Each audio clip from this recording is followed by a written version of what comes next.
आज की क्लास में हम नया टॉपिक शुरू करेंगे। इसका नाम है शिक्षण प्रतिमान या टीचिंग मॉडल्स। टीचिंग मॉडल्स क्या होते हैं? सबसे पहले तो देखो, जैसे शिक्षण का अर्थ क्या होता है। शिक्षण का अर्थ होता है शिक्षक जो कार्य करता है ना, जो उनको बच्चों को पढ़ा रहा है, वही शिक्षण होता है, यानी कि टीचिंग। प्रतिमान क्या होते हैं? प्रतिमान मॉडल, प्रतिरूप, नमूना या आदर्श, जिनके द्वारा जो है हम बच्चों को सिखाते हैं। किसी भी चीज़ का कोई मॉडल लेकर हम बच्चों को दिखाते हैं। जैसे अर्थ को समझाने के लिए हम क्या करते हैं, ग्लोब का यूज़ करते हैं। तो ग्लोब क्या हो गया, उसके लिए एक मॉडल का प्रयोग हो गया। उसी तरह से जैसे कोई और चीज़ सिखाने के लिए हम चार्ट का या पोस्टर का प्रयोग भी कर सकते हैं। तो वो सब क्या होते हैं, मॉडल के रूप में जो है वो प्रदर्शित किए जाते हैं। मतलब सिखाने के लिए, टीचिंग करने के लिए जिन चीज़ों का प्रयोग किया जाता है, जिनके थ्रू बच्चों को बताया जाता है कि हाँ ये चीज़ है। जैसे पृथ्वी के लिए अपन ग्लोब का यूज़ करते हैं, या किसी और वस्तु के लिए जैसे सारे ग्रह बताने, तो अपन एक चार्ट के माध्यम से या पोस्टर के द्वारा बता सकते हैं कि पृथ्वी के अलावा अन्य भी और भी जैसे ग्रह है जो कि हमारे सूर्य के चारों तरफ चक्कर लगाते हैं। ठीक है, इस तरह की बातें जो है हम वो उन्हें मॉडल के थ्रू बता सकते हैं। तो वो कहलाते हैं शिक्षण प्रतिमान कहलाते हैं, यानी कि टीचिंग मॉडल्स कहलाते हैं। तो शिक्षण प्रतिमान से अभिप्राय उन कार्य या व्यवहारों से लगाया जाता है जो शिक्षक के कार्य में मदद करते हैं। क्योंकि अगर इन मॉडल्स का प्रयोग करते हैं तो हमें हेल्प मिलती है बच्चों को सिखाने के लिए, और बच्चों को भी बहुत हेल्प मिलती है सीखने के लिए। बच्चों को भी क्या मिलती है, हेल्प मिलती है सीखने के लिए। क्योंकि कोई चीज़ अगर अपने सामने, जैसे मैंने कहा है ना, विजुअल मेमोरी सबसे बढ़िया होती है। तो कोई चीज़ अगर आपको दिखा कर सिखाई जाती है ना, तो आप उस चीज़ को बहुत जल्दी सीखते हो। ठीक है, छोटे बच्चे होंगे तो वो भी क्या है, किसी चीज़ को देख कर जो है वो बहुत जल्दी सीखेंगे।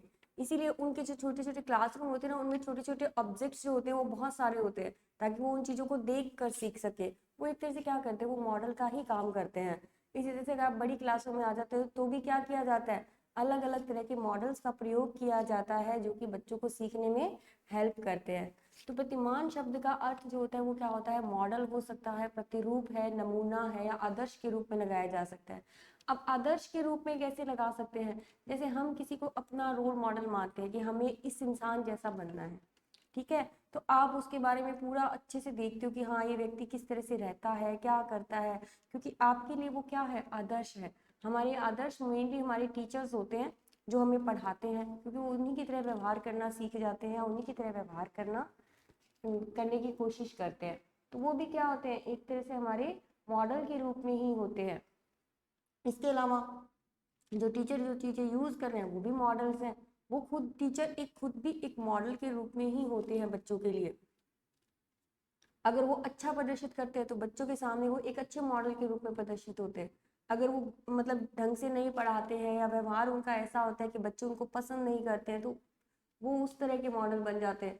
तो आदर्श का रूप जो है वो इसमें एक टीचर को लेकर लिया गया है। इसके अलावा जैसे प्रतिरूप है या नमूना है, तो वो चीज़ें क्या है, जो हम अलग से चीज़ें जो बच्चों को पढ़ाने के लिए प्रयोग करते हैं, तो वो अलग से हो जाएंगे, जैसे उनको प्रतिरूप, नमूना या मॉडल कह सकते हैं हम। उसी प्रकार से उपयोग में आते हैं जिस प्रकार से पृथ्वी की गतियों को समझाने के लिए हम ग्लोब का उपयोग करते हैं। ये मैंने अभी आपको बताया कि पृथ्वी की गतियों को समझाने के लिए हम ग्लोब का उपयोग करेंगे, तो बच्चों को बता दें ये देखो ये ग्लोब है, ये हमारे मतलब अर्थ लाइक स्ट्रक्चर होती है बिल्कुल, और उसी के अकॉर्डिंग आप उसको सारा बता सकते हो। फिर आते हैं इसके अंदर प्रतिमान के रूप जो होते हैं वो अलग अलग हैं। इसमें बहुत सारे तरह के प्रतिमान होंगे, जिनमें सबसे पहले देखो जैसे अग्रिम संगठन प्रतिमान है। इसके अलावा परीक्षा प्रतिमान आएगा, सूचना प्रक्रम है, चिंतन प्रतिमान है। इस तरह के 4-5 मॉडल्स हैं जिनके बारे में हम इसके अंदर पढ़ेंगे। जिसमें सबसे पहले आ जाता है हमारा अग्रिम संगठन प्रतिमान। अग्रिम का मतलब होता है पहले, ठीक है, और संगठन का मतलब होता है व्यवस्थित करना, यानी कि इसको मैनेज करना।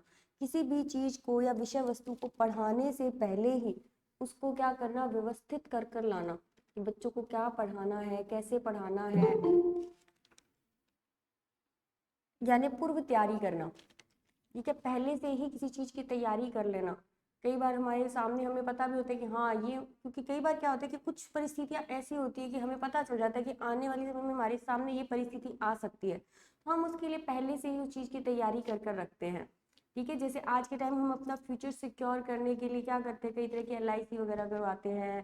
ठीक है, तो वो भी एक तरह से क्या है, हम अपने लिए पहले से उस चीज की तैयारी कर कर रखते हैं, पहले से मैनेज कर कर रखते हैं ना हर चीज को। तो उसी तरह से जब आप क्लास में पढ़ाने के लिए जाता है एक टीचर, तो उस चीज़ को वो पहले से ही तैयार कर कर जाता है कि मुझे ये पढ़ाना है, इतना पढ़ाना है, कैसे पढ़ाना है, किस विधि का प्रयोग करना है या किस मॉडल के थ्रू जो है वो बच्चों को पढ़ाना है। तो वो होता है अग्रिम संगठन प्रतिमान। इसको देने वाले व्यक्ति जो थे ना, वो तो सबसे पहले थे, जैसे डेविड आसुबेल जो थे ना, उन्होंने इस प्रतिमान को दिया था।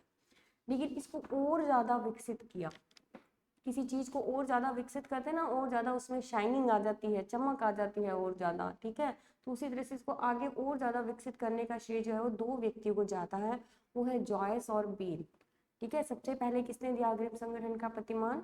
अमेरिका के विद्वान थे डेविड आसुबेल, उनको जाता है। और उसके बाद जो है उसको विकसित करने का श्रेय जो है वो जाता है जॉयस और बील को जाता है। अगर मान लो टीचर एक अच्छे से तैयारी कर कर नहीं जाता है, सीधे ही जाकर खड़ा हो जाता है पढ़ाने के लिए, तो ना तो उसको पता है कि मुझे क्या पढ़ाना है, ठीक है। वो अपना टाइम पास जरूर कर लेगा, आधा घंटा है या 1 घंटे की जो क्लास है वो टाइम जरूर निकाल देगा, लेकिन उसको पता ही नहीं है कि मुझे आज बच्चों को क्या सिखाना है या क्या नहीं सिखाना है। तो हो सकता है कि वो सिर्फ रट्टा लगाकर और बच्चों को थोड़ा बहुत बता दे, जैसे किसी सब्जेक्ट्स के बारे में, तो वो सही नहीं होता है, उस कार्य में सफलता नहीं मिलती है फिर। लेकिन अगर शिक्षक पहले से पूरी तैयारी के साथ जाता है, तो उससे क्या होगा, बच्चे को पूरा अच्छे से समझ में आएगा, टीचर को भी पढ़ाने में मजा आएगा, बच्चों को भी मजा आएगा। हर एक चीज में क्या होता है, एंजॉय होता है। पढ़ने में अगर कोई चीज समझ में आ जाती है ना, तो वो एक एंजॉय के रूप में काम करती है कि हाँ हमें बहुत अच्छे से समझ में आया, आज की क्लास हमारी बहुत अच्छी थी, ठीक है। तो एक टीचर पहले से पूरी तैयारी करके आता है ना, तो उसका इफेक्ट पड़ता है बच्चों पर। तो इसके बारे में देखो, अग्रिम संगठन प्रतिमान अमेरिकी विद्वान डेविड आसुबेल ने प्रतिमान दिया था, तथा इसे और अधिक विकसित करने का श्रेय किसको जाता है? जॉयस और बील को जाता है। अग्रिम का अर्थ होता है पहले से, अग्रिम का अर्थ होता है पहले से, और संगठन का मतलब होता है व्यवस्थित करना या इकट्ठा करना, है मैनेज करना, ठीक है, मैनेजमेंट बनाना, बहुत सारी चीजों को इकट्ठा करके और फिर उसका मॉडल बनाना, मॉडल के रूप में बच्चों को दिखाना। इस प्रतिमान में आसुबेल ने यह स्पष्ट किया, एक शिक्षक को शिक्षण कार्य से पहले क्या, कितना और कैसे पढ़ाना है, उसको ध्यान में रखते हुए पहले खुद विषय वस्तु की तैयारी करता है। कोई भी टीचर है, ठीक है, बड़े से बड़ा भी क्यों नहीं है, लेकिन वो पहले उस चीज को पहले पढ़कर आएगा, फिर आपको पढ़ाएगा, ताकि वो उससे रिलेटेड आपको और ज्यादा जानकारी दे सके, और ज्यादा एग्जाम्पल दे सके। कई टीचर होते हैं जैसे जितना पढ़ा और पढ़कर क्या है उसको एज टू एज जो है रट कर आकर बोल दिया, उससे ना तो ज्यादा बताया, ना उससे कम बताया, और ना ही उसमें कोई गलती हुई, तो वो होता है रट्टाफिकेशन। उसमें क्या होता है, बच्चों को उतना ही समझ में आया जितना उन्होंने बताया, उसके अलावा व्यवहारिक ज्ञान उसके अंदर नहीं आ पाता है, क्योंकि टीचर ने उसके अलावा कोई और एग्जाम्पल बताया ही नहीं, सिर्फ जितना किताबी लैंग्वेज में लिखा हुआ था उतना का उतना जो है वो उसको बता दिया, ठीक है।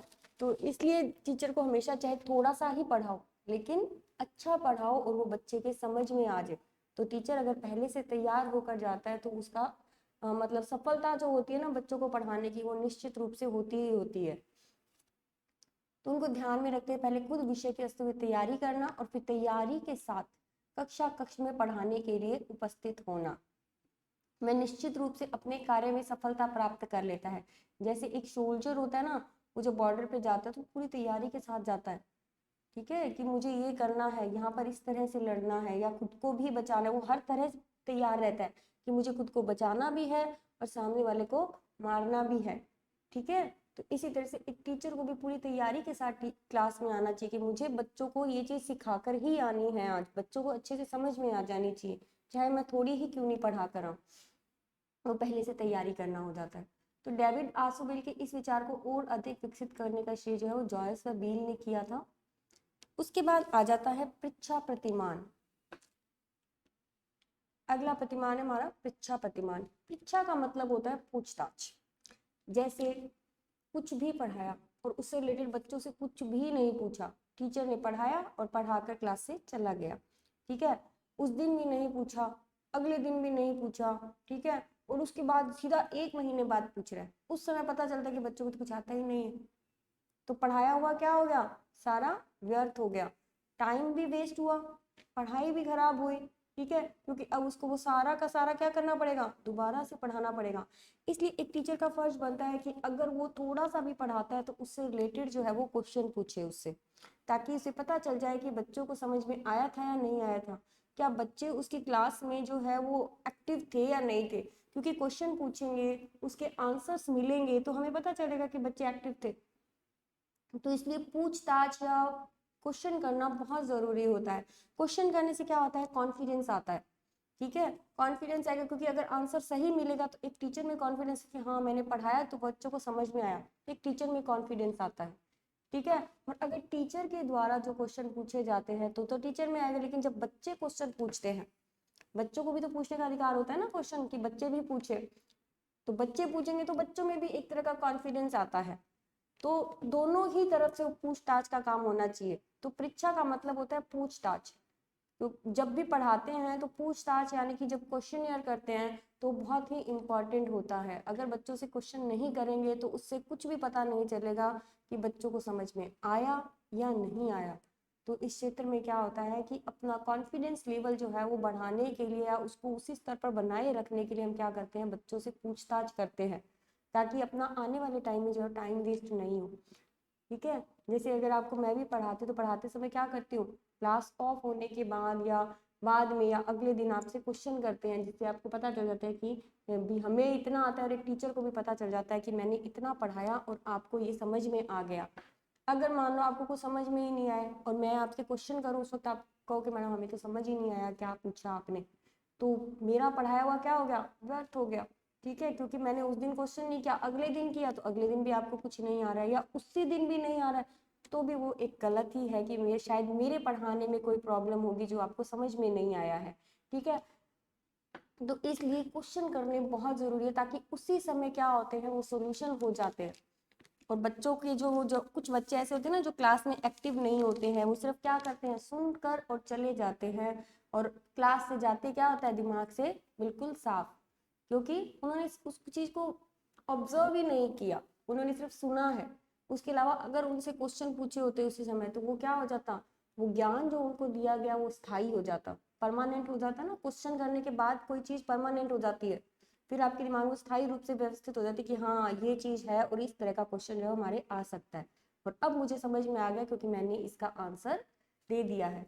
तो वही परीक्षा प्रतिमान होता है। परीक्षा प्रतिमान में परीक्षा का अर्थ होता है पूछताछ। परीक्षा प्रतिमान का सबसे पहले उपयोग किसने किया था, भौतिकी वैज्ञानिक थे, प्रोफेसर, फिजिक्स के प्रोफेसर थे सबकाब, ये इनका नाम है, सबकाब नाम के प्रोफेसर थे। इन्होंने जो है ये परीक्षा प्रतिमान दिया था, तथा बाद में इसको शिक्षा के क्षेत्र में व्यवहारिक रूप से बनाने का श्रेय किसको जाता है, रिचर्ड सचमैन को जाता है।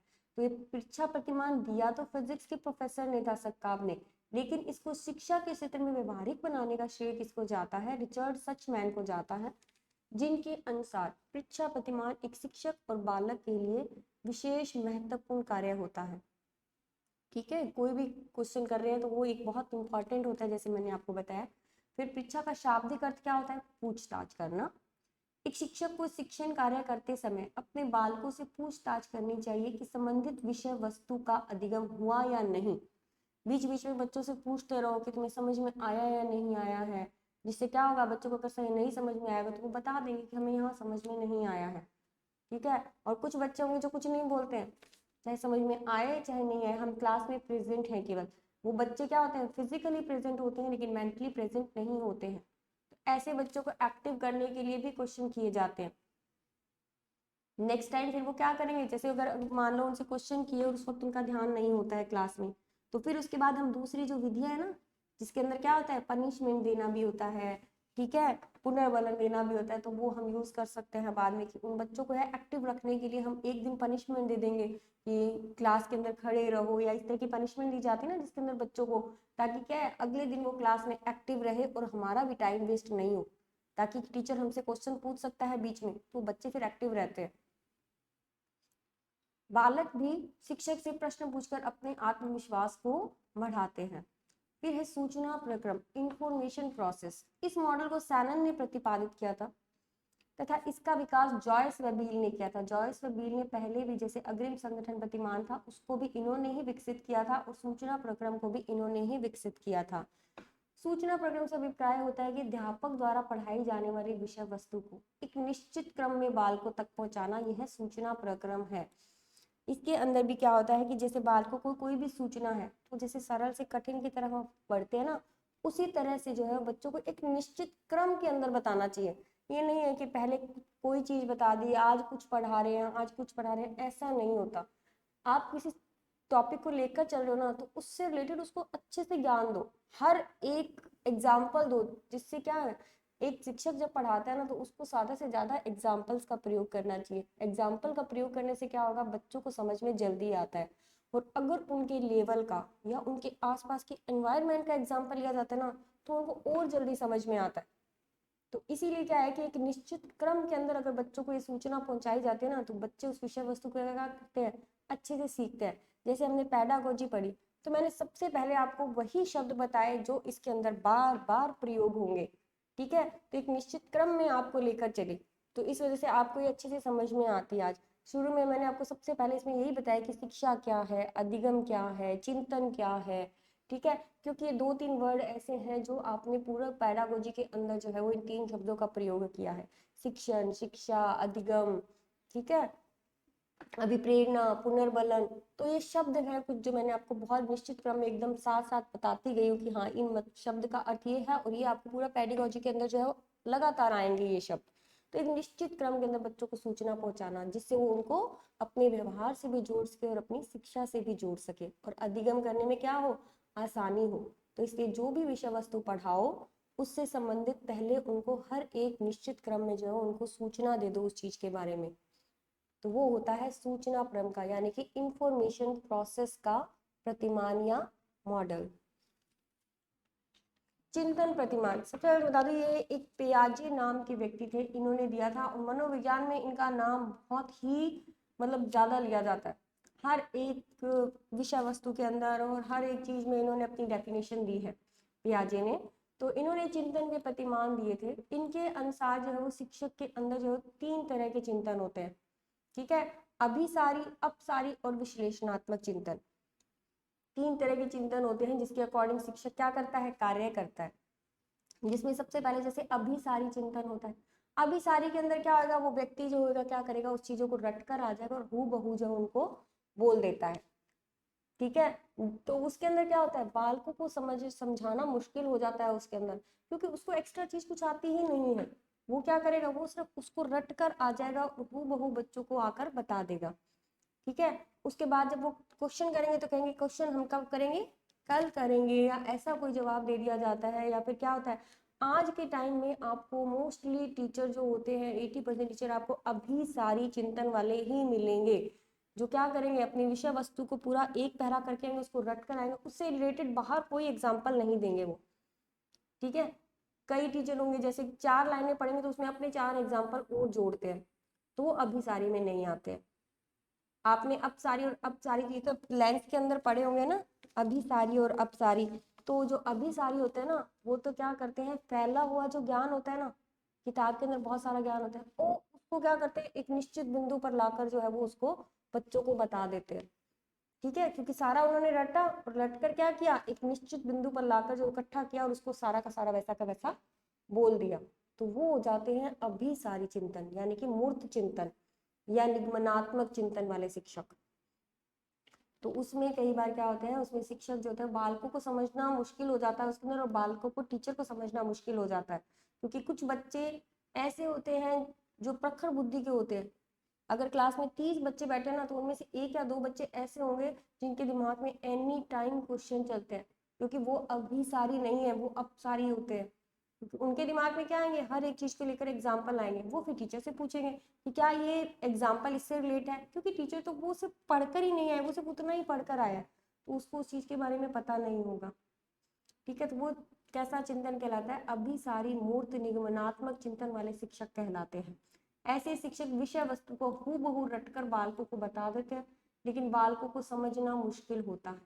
कई बार स्वयं शिक्षक भी इस बात को बालकों को समझाने में सक्षम नहीं होता, उसे क्या कहा जाता है, अभिसारी शिक्षक की संज्ञा दी जाती है। इस पे क्वेश्चन आते हैं अभिसारी पे और अपसारी चिंतन के ऊपर। फिर आता है अपसारी यानी अमूर्त आगमनात्मक चिंतन वाले शिक्षक। जो ऐसे शिक्षक होते हैं ना, वो क्या करेंगे, अगर एक पेज उन्होंने पढ़ा है ना, तो उसके अंदर से और एग्जाम्पल बना लेंगे, नए नए एग्जाम्पल बना लेते हैं, ठीक है।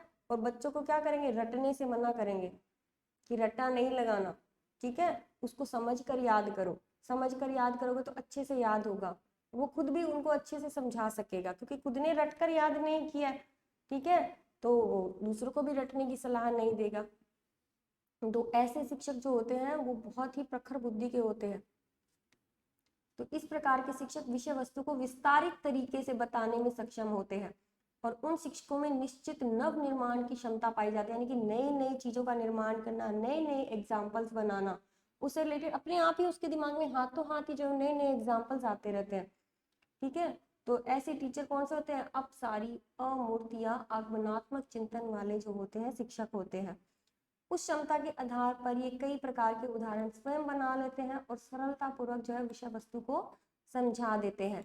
कुछ जैसे मैथ के अंदर भी जो होता है ना कि एक मैथड से समझ नहीं आया तो वो 4 मैथड बता देंगे, क्योंकि वो उस सब्जेक्ट में बहुत ही टैलेंटेड है, ठीक है, उसको वो सब्जेक्ट बहुत बारीकी से आता है, उसने उस चीज़ का रट्टा नहीं लगाया, उसने उस चीज़ को समझा है, तो उससे क्या हो जाएगा, उसके बहुत सारे एग्जाम्पल जो वो खुद ही बना लेगा। तो वो क्या होता है, अपसारी चिंतन व्यक्ति वाले होते हैं। फिर आ जाता है विश्लेषणात्मक, आलोचनात्मक, विवेचनात्मक चिंतन वाले शिक्षक। मतलब इन तीनों का एक ही है, लेकिन वर्ड कई बार ये तीनों अलग अलग आ जाते हैं, ठीक है।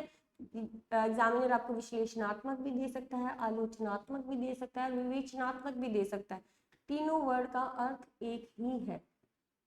इस प्रकार के चिंतन वाले शिक्षक क्या करेंगे, पहले से ही इस बात पर विचार कर लेते हैं कि क्या पढ़ाना है और क्या छोड़ना है। कुछ टीचर होते हैं ना, जैसे अपन को आज जैसे हिस्ट्री ही पढ़ना है, तो उसमें अपन को पता है कि क्वेश्चन इनके सिर्फ क्या आएंगे, उसके जन्म से रिलेटेड आएंगे, उसने क्या काम किए उससे रिलेटेड आएंगे, उसकी कहानी से संबंधित नहीं आएंगे। तो उस टीचर को पता है कि पहले कहानी सुना दो और उसके बाद जो पढ़ने वाली चीज है ना, केवल उस पर फोकस किया जाए, बाकी चीजें छोड़ दो, ठीक है। जिसे हम स्मार्ट स्टडी बोलते हैं ना, वो होते हैं वो शिक्षक, विश्लेषण करने वाले या आलोचनात्मक या विवेचनात्मक चिंतन करने वाले टीचर जो होते हैं, वो कौन होते हैं, वो स्मार्ट स्टडी करने वाले होते हैं। जो क्या करेंगे, जो चीज हमें याद रखनी है, जिस चीज से रिलेटेड क्वेश्चन आएंगे, हमें केवल उतना ही पढ़ना है, ठीक है। क्या छोड़ना है और क्या पढ़ना है, ये इसके आधार पर होता है। सारी चीजें हम पूरी किताब थोड़ी ना रट कर जाते हैं, जब एग्जाम होता है उसमें से जो चीज पढ़ने वाली होती है उसको क्या करते हैं, हम अंडरलाइन कर लेते हैं, ठीक है, अंडरलाइन कर लेंगे, हाईलाइट कर लेंगे, या उसको अलग से जो है हम कॉपी पे लिख लेते हैं। तो वो कैसे होते हैं, वो विश्लेषणात्मक होते हैं, यानी कि उसका विश्लेषण करना, कितना हमें छोड़ना है और कितना हमें पढ़ना है। तो उसी के आधार पर क्या होता है, वे अपने कार्य को करते हैं और कम से कम समय में बालकों को उनकी आवश्यकता से अधिक संबंधित अधिगम जो होता है वो ज्यादा बता देते हैं उसके बारे में, ठीक है। एक ही दिन में क्या करेंगे, 4-5 पेज पढ़ा देते हैं, तो उसमें तो वो वही पढ़ाएंगे ना, वो सारे पेज थोड़ी ना पढ़ के पढ़ा रहे हैं आपको। वो क्या करते हैं, उसमें से जो पढ़ने वाली चीज है केवल उसको बाहर निकाल देते हैं, बाकी सारी चीज को छोड़ देते हैं। उसमें से जो इम्पोर्टेंट चीज होती है, किसी अगर आज अपन जैसे आर्ट एंड कल्चर में पढ़ते तो अपन उसमें क्या करते, किसी देवी की या देवता के बारे में पढ़ते, तो ऐसे तो उस देवी के ऊपर लिखोगे तो पूरी किताब लिख लो, लेकिन अपन को क्या करना है, उसके मुख्य मंदिर कौन है, मुख्य मंदिर कहाँ है, ठीक है, उसकी विशेषता क्या है, ठीक है, उसकी जैसे वो कुल देवी किसकी है या आराध्य देवी किसकी है, उस मंदिर का निर्माण किसने करवाया, कब करवाया, सिर्फ इतनी ही चीजें पढ़ते हैं, क्योंकि उसी में से क्वेश्चन आने के चांसेस ज्यादा होते हैं। तो वो क्या कहलाती है, स्मार्ट स्टडी कहलाती है। तो उसी को कहते हैं कितना छोड़ा और कितना पढ़ा, वही होता है विवेचनात्मक या विश्लेषणात्मक या आलोचनात्मक चिंतन। तो ये थे हमारे सारे प्रतिमान जो खत्म हो गए हैं। इस क्लास में इतना ही है।